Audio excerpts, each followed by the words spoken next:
Hi, so we're often asked, how does one go about developing a new medical ultrasound device? There's a lot of questions about what that process looks like, as well as how one would go about qualifying that. So what we've done is we've pulled out a product that we developed some years ago. This is one we don't have concerns with confidentiality or other things, so it's a good example for us to use. And what we'd like to do is we'd like to go through what the product does, how it works, try to help you understand the benefit that is derived from this product. And then as we talk through that, we can talk a little bit about how the development process looks and how that qualification process is handled. So Mike, show us how this works. So this is an ultrasound probe. It looks a little different from others. It does have an ultrasound array on the end here that we produce and we designed. But it has a couple other features in here. So what we wanted to do is basically, or we were asked to do, is create a tracking device on a system. When you take a hypodermic needle, which this is a hypodermic needle, and you go in to do a central line on a person, many different things can happen. When a medical personnel go and do these, they have to hit or try to hit the vein many times. It's mostly by feel. They can damage a vein or an artery. They can damage, actually, puncture into the lung, which will be another emergency procedure they may have to do on somebody that's already sick. So what we wanted to do is make sure that we gave the physician or nursing staff that is doing the central line enough information that they could not miss what they were trying to puncture, and more importantly, could not actually go through that artery. It's very small. So I kind of show you what this does.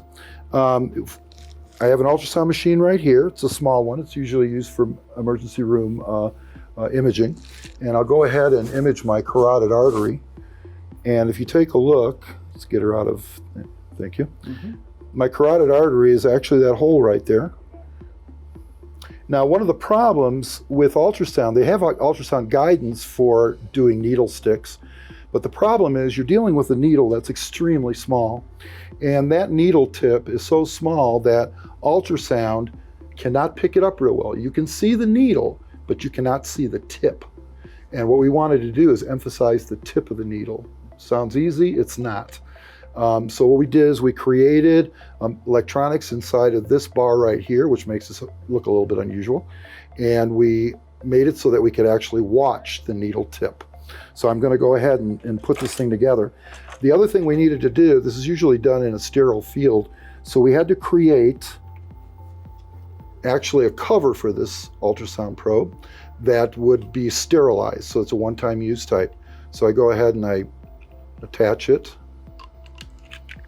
And it gives me a rail on the back of here to actually set up this needle.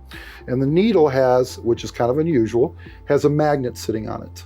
So now what we wanted to do is we wanted to set this in here and have the magnet ride on that bar that was in there. And inside that bar are sensors that are actually looking at the magnet. So we had to produce this product with some way of actually measuring the needle going into a person. One of the ways we were able to do this is by actually attaching a magnet to the end of the syringe, and that sits on this rail of the probe, and inside that rail are sensors, and they can actually monitor the magnet as it moves, okay? The other thing that we had to do is, nobody's perfect, and believe me, doctors are not either, and they have a tendency to want to do things with this. And we had to be able to make corrections, and this was a pretty big engineering project, that if the doctor didn't set it on the rail and move it straight, and he had it like this, we had to be able to compensate for that. So all those things are taken into account in this design, okay? So let me go ahead and, Mike, if you would go and turn that on, if you would. You bet. Third one over. So what we did is we had to show where the needle actually ends up, where we wanted it to be, okay? So we have a guidance on the screen that says, okay, doctor, if I put my carotid artery right in the middle of that, I'm gonna make sure that that guidance goes right through the middle of that artery, okay? Now, I can't do this because I'm not gonna stick myself with a needle, but I'm gonna go ahead and put the needle through here, kind of remember where that circle is. As I start to push this across, you're going to actually see the needle. And that circle or that oval right there is the tip of the needle. The accuracy of that needle is millimeters. Okay? You can hit, think about how big my carotid artery was. It was about this big. And I can see that tip of that needle very, very accurately. It's not going to let me go through. What's interesting as you do different things with this is the way they used to do it is they can somewhat feel, if you have a very experienced person doing it, they can somewhat feel when that needle starts to push against the artery. And the artery will actually collapse. So it'll be like pushing something up against, something kind of dull up against a balloon. And as you push on the balloon, it starts to go in, and then all of a sudden it punches through. That's exactly the way it happens in your artery. So that's the kind of thing we had to be careful with, and we had to make sure that our accuracy was perfect. It has to be perfect to get into that artery good. Because what they do then is once they have that needle in, they then take a guide wire and they put it through the end of this hole, and that guide wire comes through the needle and ends up in your artery, and then they take this needle away and they now have a guide wire inside your artery for doing different things that they may need to do. Okay, so that's kind of how this works. Very accurate, and the engineering that went into it was considerable. It's not just an ultrasound piece, which we're very, very familiar with designing, but it also has an electronic component, magnetic component, mechanical component, because the doctors want to be able to hold on to it and see it.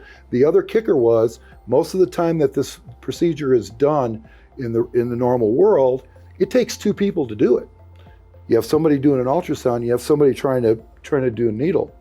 Okay? In this case, it could actually be done by one person, which is a big cost savings out in the world. The bigger cost savings is the extra emergency procedures you may have from missing. You don't miss with this. We did studies of this. I believe our results were 98% accurate. So there are several statistics that motivated the development of this device. This device was originally developed by an emergency room physician named Steve Ridley, who we worked very closely with. And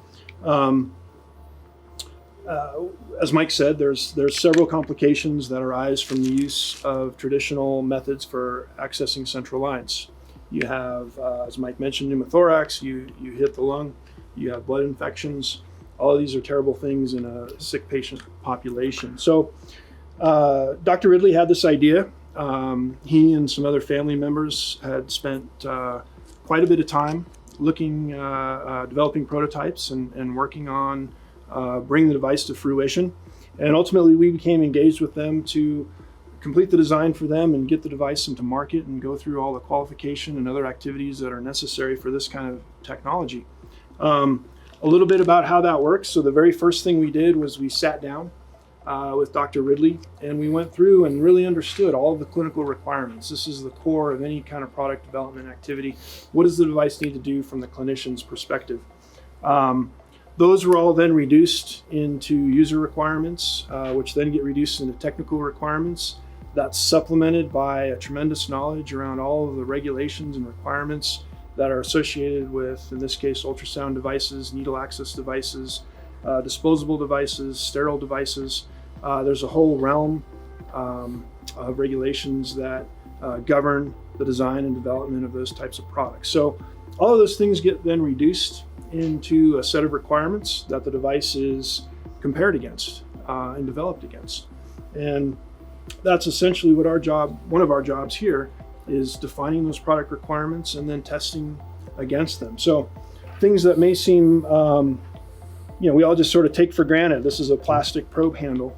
Every probe we ever use has a plastic probe handle on it. What a lot of people may not realize is there's a tremendous amount of requirements that go into that product, just that handle itself. So the handle has to withstand chemical compatibility processes. It has to be biocompatible. When I drop the probe, the probe can't crack. It has to remain electrically safe. As Mike mentioned, there's several accuracy issues associated with this probe. All of that has to be qualified. Sterility effectiveness of the disposable kit is another area that has to be qualified. The ultrasound energy that comes out the tip of the probe has to be measured. There's a concern that you're creating too much ultrasound energy in the tissue, and the tissue is heating, and that's causing problems.